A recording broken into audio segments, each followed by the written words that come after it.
C'est la fin de l'année, donc l'heure de faire le bilan et on va commencer avec du sang. Salut à tous, ici Reg, bienvenue dans la vidéo des pires séries de l'année 2024. Et oui, on y est. Il y aura un mélange de séries que j'ai trouvées décevantes et de séries que j'ai trouvées mauvaises. Contrairement à des films, c'est vrai que si j'aime pas une série, en général, je l'arrête, mais il y en a quelques-unes que j'ai vues jusqu'au bout et je compte uniquement les séries que j'ai vues jusqu'au bout et uniquement les séries achevées en 2024. Ça reste mon avis personnel évidemment. Je mettrai la pire série de l'année à la fin. Il n'y aura pas de spoiler même si je vous recommande pas ces séries. Je compte sur vous pour mettre dans les commentaires vos pires séries de l'année. Et ce n'est pas une vraie critique que je fais là, c'est juste un avis rapide. J'ai critiqué quasiment toutes ces séries sur ma chaîne cette année. Et pour information, j'ai vu 69 saisons de séries cette année, dont 63 sorties en 2024. La liste avec toutes les séries que j'ai vues est évidemment disponible sur Serialized. Avant de commencer, j'aimerais remercier le partenaire officiel de cette vidéo, c'est BorgosVPN et ses 38 millions d'utilisateurs et presque 5 sur 5 sur Trustpilot. Vous les connaissez, c'est le meilleur moyen de soutenir la chaîne, mais c'est aussi un service utile que j'utilise. C'est simple, nous avons l'un des pires catalogues streaming au monde et je vous mettrai dans la description et dans le commentaire épinglé un lien qui vous permet de savoir dans quel pays se situe le film que vous voulez voir. Ensuite, vous changez de pays, que ce soit le Canada, les États-Unis, le Royaume-Uni, la Suisse, la Belgique, l'Italie. Dans beaucoup de pays, il y a la VOSTFR et même la VF pour ceux que ça intéresse. Quelques exemples, sur Netflix, vous avez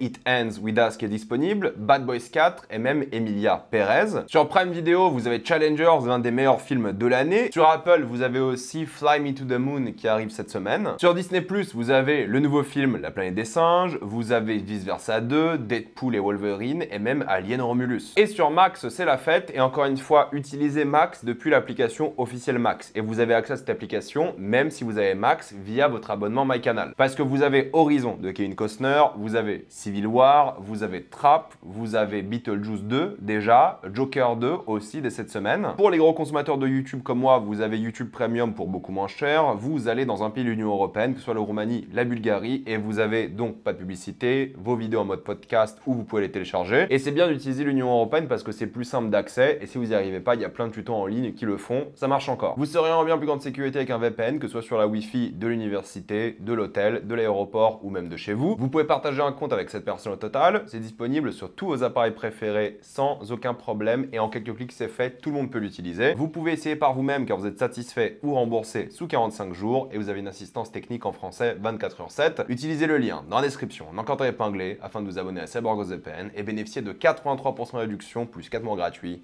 Foncez sur l'offre. Je vais commencer avec une série qui va énerver beaucoup de personnes parce que vous êtes nombreux à l'avoir appréciée. C'est Avatar, le dernier maître de l'air sur Netflix. Je suis désolé, mais j'ai commencé littéralement l'animé pour regarder le live action et à côté de l'animé, clairement, c'est catastrophique, disons les choses. Mais en plus de ça, en tant que série elle-même, pour quelqu'un qui n'est pas fondamentalement fan mais qui voulait s'y mettre, ça m'a moins donné envie de regarder l'animé par la suite. Je sais que l'animé est incroyable, je sais qu'il y a plein de gens qui le recommandent, mais j'ai tellement trouvé le live action nul par son design, ses effets spéciaux, son esthétique très cheapo, ce qui fait vraiment série qui a pas du tout de budget sans raison d'ailleurs, alors que Netflix veut vraiment en faire une sorte de série portée étendard, ça ne mérite pas du tout de le devenir. J'ai pas trouvé le casting détestable pour le coup, mais j'ai trouvé la série tellement peu inspirée, plus t'avançais dans l'œuvre, plus c'était mauvais en termes d'écriture, en termes de péripéties. Ils avaient pas compris l'essence même, je trouve, de l'animé, alors que j'ai vu qu'une seule saison de l'animé. Ils ont pas réussi à faire ce mélange de comédie, drame, de thématiques sérieuses, ils se sont complètement perdus. Ça ressemblait à rien malheureusement, ils voulaient faire une grande œuvre de fantasy, tout est fait en studio, fermé avec des flous dégueux et tout. C'était une vraie déception qui était même pas sauvée par le scénario, par les personnages, tout était bancal et c'est l'une des plus grosses déceptions de l'année et l'une des pires séries de l'année, surtout vu le budget qu'ils ont mis dedans quoi. J'espère qu'ils vont rattraper le coup avec les deuxième et troisième saisons qui sont prévues, mais honnêtement me concernant, et j'en ai beaucoup parlé sur la chaîne, j'ai trouvé que c'était l'une des pires séries de l'année. Je pense que si je vais pas faire de critique dessus, je ne serais pas allé au bout. Ensuite, une autre série qui s'est vraiment cassé la gueule ces dernières années, c'est Umbrella Academy et la 4e et dernière saison. Dieu merci, j'ai beaucoup aimé la première saison d'Umbrella Academy, j'ai défendu la deuxième, la troisième était catastrophique, et là la quatrième qui avait déjà moins d'épisodes que les précédentes saisons, c'était un enfer. Un enfer d'écriture, pour moi ils ont massacré les personnages, c'est l'une des pires fins de série que j'ai vues de ma vie, il y avait vraiment zéro budget, et c'est un peu une honte la manière dont ils n'ont pas respecté ce qui faisait toute l'essence des premières saisons, des deux premières en tout cas, cette humanité, cet amour, cette comédie, ce drame qui marchait bien. Là on était face à une série qui avait plus d'idées, qui faisait n'importe quoi plus avancé dans la saison, et ils voulaient faire une sorte de fin glorieuse, émotionnelle, mais c'était quand même raté. Et je pense que c'est vraiment l'une des séries que j'ai vues de ma vie qui s'est plus cassé la gueule de saison en saison. Et les deux dernières saisons, dont celle-ci, étaient vraiment pathétiques, faisaient même de la peine tellement c'était honteux. Et j'espère que les acteurs qui étaient vraiment impliqués, qui kiffaient leur rôle, ça se voyait, vont trouver du travail par la suite parce qu'ils le méritent. Mais alors le reste, je sais bien que Netflix ont diminué le budget de saison en saison, mais alors là, c'était vraiment honteux et un vrai foutage de gueule. Ensuite, j'ai envie de parler de Netflix, toujours avec En Place saison 2. Et je suis désolé de le dire, hein, mais j'ai trouvé cette saison 2 vraiment nulle comparée à la première, que j'avais défendue, que j'avais trouvé kiffante. Ils avaient bien utilisé le concept même de l'élection présidentielle. Et là, le mec est président, il y avait 1000 choses à faire, 1000 trucs drôles à faire, fun. Putain, t'as un concept de ouf. Le mec est président de la France et c'était nul, c'était peu inspiré. Ils avaient aucune idée. Parfois, il y a un peu de l'impro qui marchait, parfois, il y avait des caméos sympas et des choses comme ça. Mais quel gâchis total. On est passé d'une série que je défendais, que j'aimais bien en tant que comédie, et moi j'aime bien Jean-Pascal Zadi pour le coup, mais alors là, je pense que personne n'en parlera de cette saison 2, alors que la première saison avait fait un petit buzz de manière légitime, tu vois, c'était une bonne comédie familiale, drôle,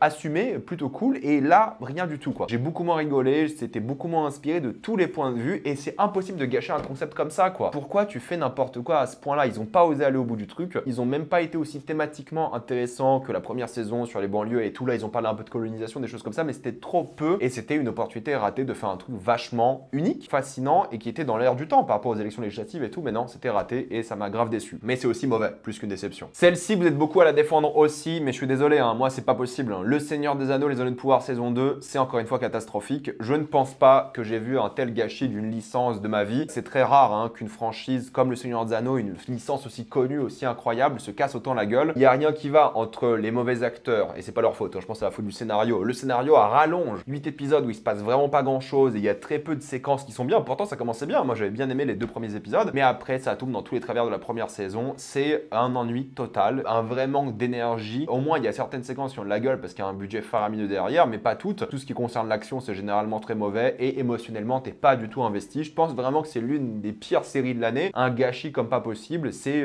clairement aussi catastrophique que la première saison, ou peut-être pareil, ou peut-être un peu mieux. J'en sais rien. Dans tous les cas, c'est très mauvais, le Seigneur des Anneaux de Pouvoir. Je sais qu'il y a plein de gens qui adorent, et tant mieux, c'est vous qui avez gagné dans l'histoire, mais moi je pense que c'est vraiment l'un des plus gros gâchis de licence, et ça me donne pas vraiment confiance à l'avenir du Seigneur des Anneaux. Je sais que c'est pas les mêmes droits côté Warner et Amazon, très bien, mais quand tu vois ce qu'ils ont fait là, la Warner avec le film récemment, ou même Amazon, là tu te dis putain, ils vont massacrer cette licence que les gens aiment, et ça commence très très mal pour l'instant. Ça donne pas envie de voir les 3 saisons qui vont arriver par la suite. Techniquement, cette prochaine série n'est pas terminée, mais j'ai vu les 5 premiers sur 6 épisodes de Dune Prophétie, et c'est mauvais. Je suis désolé, encore une fois, il y a plein de gens qui adorent cette série, mais moi, c'est genre les films en tout ce qui est moins bien. En termes d'esthétique, en termes de budget, en termes d'acting, en termes de tout. Je sais qu'il faut pas comparer aux films forcément, mais en fait, la série s'inspire tellement des films esthétiquement que la comparaison se fait automatiquement, et c'est là que tu comprends que Denis Villeneuve, c'est un bon réalisateur, parce que quand tu vois l'écriture de la série, quand tu vois la mise en scène, le vide intersidéral, et vous allez me dire, non mais Reg, t'as même pas fini la série, je la finirai, vous inquiétez pas, j'en parlerai dans quelques semaines dans la vidéo bilan, mais là, avec les 5 premiers épisodes, j'ai l'impression que l'histoire a commencé au 5e épisode, pour vous dire. Il reste 2 épisodes, et normalement, c'est une mini-série. Ils ont pas prévu d'en faire d'autres, normalement, on sait pas. Mais j'ai été tellement déçu, il y a rien qui va, les acteurs sont pas assez bien utilisés, pourtant ils ont des vrais acteurs. C'est grosso modo une sorte de Game of Thrones du pauvre, je suis désolé, c'est une énorme déception en plus d'être mauvais. Le côté fantasy, j'aime bien quand ils tentent des trucs, mais c'est tellement, encore une fois, cheap, je suis désolé, les décors et tout, et c'est dur d'en parler sans être un peu dégoûté de ce qu'ils auraient pu faire avec le concept, l'histoire, mais c'est le cas, c'est très vide, je trouve, personne va s'en rappeler, et ils vont peut-être même pas refaire d'autres séries Dune, à voir à quel point c'est un succès ou pas, mais j'ai vraiment l'impression de voir Dune de Wish tout le long, alors que je suis clément et ouvert d'esprit avec les séries, mais alors là, il n'y a rien qui va d'aucun point de vue. Je comprends, il y a eu beaucoup de problèmes et tout, lors de la production du scénario, ils ont changé de scénariste plein de fois et tout, mais là, ça se ressent. 6 épisodes, en tout cas 5 pour l'instant, mais aucune chance que le 6e rattrape tout ça, quoi. Pour moi, c'est assez catastrophique. Et encore une fois, désolé, parce que je sais que vous êtes beaucoup à l'aimer, mais c'est mon avis. Et d'ailleurs, je me permets de rajouter cet extrait parce que j'ai fini Dune Prophétie entre-temps, et ouais, c'est un peu mieux vers la fin, et il y aura une saison 2, mais ça sera, je pense, sans moi. À voir. Peut-être j'essaierai par curiosité, mais ça m'a pas du tout convaincu, et je maintiens la série dans cette liste. Ensuite, j'avais envie de parler de la série Tulsa King saison 2, j'ai détesté aussi. J'avais bien aimé la saison 1, je l'avais défendu, c'était fun, c'était assumé, il y avait quelques bonnes idées, même si à la fin c'était un peu moins bien. Là, la saison 2, j'ai l'impression de regarder une telenovela, un mélodrame nul, moins fun, moins excitant, avec moins de tentatives. Pourtant, j'aurais bien aimé le concept, parce qu'il y a des acteurs que j'aime bien qui apparaissent dans cette 2e saison et ils essaient de la jouer un peu, vous savez, Yellowstone, mais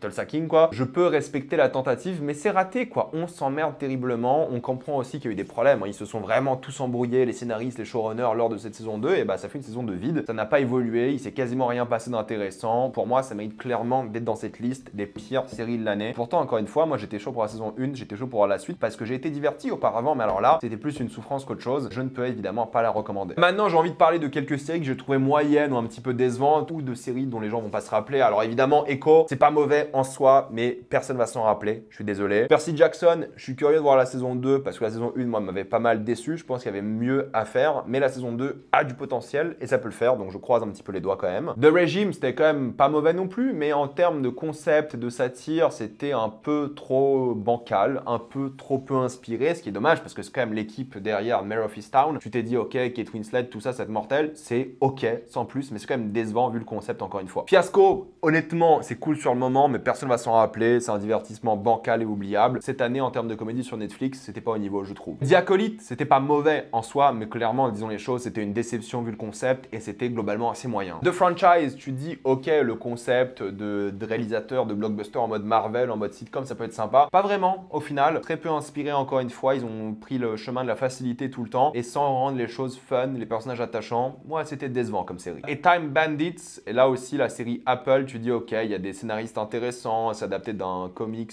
cool et tout, pourquoi pas? Eh bien non, c'est relativement nul. Concept fort, encore une fois, de voyage dans le temps et tout, qui aurait pu être vraiment assumé hein, et drôle et tout. Et il y avait pas mal de budget, mais ça s'est vite fait annuler. Personne l'a regardé, ils ont même pas fait de promo. Et je comprends parce qu'au final, c'était pas si bien que ça. Voire, c'était assez mauvais. Mais au moins, il y avait quelques petites fulgurances par rapport à certains personnages, mais ça sauvait pas du tout la série. Et en termes de déception, il faut quand même ajouter Secret Level, qui était quand même assez mauvais. Alors, pas horrible, il y avait quelques bons épisodes. Et j'espère que la saison 2 sera meilleure, mais globalement, j'étais quand même très déçu. Il pouvait faire tellement mieux. Et la pire série de l'année, sans aucun doute, c'est la série Netflix La Cage. Et oui, énorme catastrophe, l'une des pires séries que j'ai vues de ma vie. Il n'y a rien qui va entre la mise en scène, l'écriture, l'histoire de manière générale, les personnages, l'acting. Tout était catastrophique de A à Z. C'est un désastre. Pourtant, moi, j'ai souvent défendu Franck Gastambide. J'ai souvent apprécié ce qu'il faisait en termes de comédie populaire. C'était un énorme carton. Pourtant, c'est à chier de A à Z. Vraiment, il n'y a rien qui va, quoi. J'ai pas trouvé une seule qualité. Je sais même plus ce que j'ai dit dans ma critique. J'ai trouvé que c'était le vide absolu. C'était tout ce qu'on fait de pire en termes de comédie française avec un truc un peu populaire de sujets comme le MMA. Un truc à évidemment pas refaire, mais malheureusement, vu que c'est un énorme succès, ça a été renouvelé. Et je suis désolé, hein, c'est vraiment une série pour les gens qui n'ont pas de palais, en étant extrêmement prétentieux et méchant de ma part. C'est tout ce qu'on fait de pire, quoi. Et je vous jure, c'est de loin le pire projet de Gastambide. C'est pas parce que tu fais des caméos de combattants connus que ça va sauver la série. Au contraire, ça la rend encore plus fragile parce qu'on se rend compte à quel point tu gâches le talent de ces gens sur ta série nulle. Désolé Franck, si tu regardes cette vidéo, je t'aime bien en plus, hein, mais alors là, c'est pas possible. Comme si Franck il allait regarder ces vidéos. Voilà, c'était d'après moi les pires séries de l'année. Allez, énervez-vous dans les commentaires, je comprends. Vous n'allez pas être d'accord avec moi, c'est ok. Si vous avez aimé ces séries, bah c'est vous qui avez gagné dans l'histoire, ne l'oubliez jamais ça. Ne laissez pas un petit con comme moi vous dire ce qui est pas bien, même si je vais continuer de le faire. Mettez-moi vos pires séries dans les commentaires et j'ai envie d'avoir votre avis sur les séries que j'ai mises moi dans la liste. Avant de quitter cette vidéo, pensez à utiliser le lien dans la description, dans le commentaire épinglé, afin de vous abonner à Cyborgos VPN et bénéficier de toutes les plateformes de streaming en toute accessibilité, sécurité et avec beaucoup plus de contenu. Tout ça pour 2,03€ par mois plus 4 mois gratuits. Foncez sur l'offre. Pensez à vous abonner à la chaîne pour voir les prochaines vidéos. Mettez un j'aime, ça aide beaucoup la chaîne. Suivez-moi sur tous mes réseaux pour plus de contenu exclusif. Et moi je vous dis à la prochaine fois.